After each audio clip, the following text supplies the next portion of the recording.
కళ్ళ నిండా కుళ్ళుతో నిన్ను చూసే వాళ్ళకి నీ కష్టంతో పనిలేదు. మనసు నిండా ప్రేమతో నిన్ను చూసే వాళ్ళకి నీ లోపాలతో పనిలేదు. కడుపు నిండా ద్వేషంతో నిన్ను చూసే వాళ్ళకి నీ మంచితనంతో పనిలేదు. గుండె నిండా అభిమానంతో నిన్ను చూసే వాళ్ళకి నీ తప్పొప్పులతో పనిలేదు. రక్తం నిండా కోపంతో నిన్ను చూసే వాళ్ళకి నీ పశ్చాత్తాపంతో పనిలేదు. వీళ్లే కాదు, నీ చుట్టూ ఉన్న ఇంకో 100 మంది నిన్ను 100 రకాలుగా చూడొచ్చు. వాళ్ళందరూ వాళ్ల లోపల ఉన్న ఎమోషన్తోనే నిన్ను చూస్తారు. నిన్ను నిన్నుగా చూడగలిగేది ఆ పైవాడి తర్వాత నువ్వు మాత్రమే.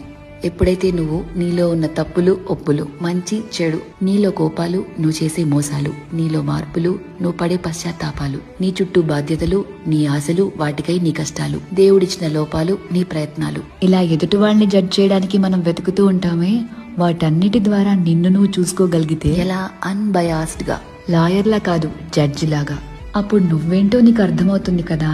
అదే సెల్ఫ్ అవేర్నెస్ అంటే. సెల్ఫ్ అవేర్నెస్ నీకు చాలా ప్రశాంతతనిస్తుంది.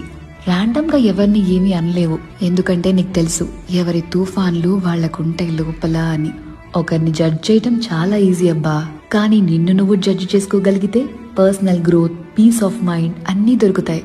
అందుకే నిన్ను నువ్వు తెలుసుకుంటూ ఉండు, బాగుంటుంది.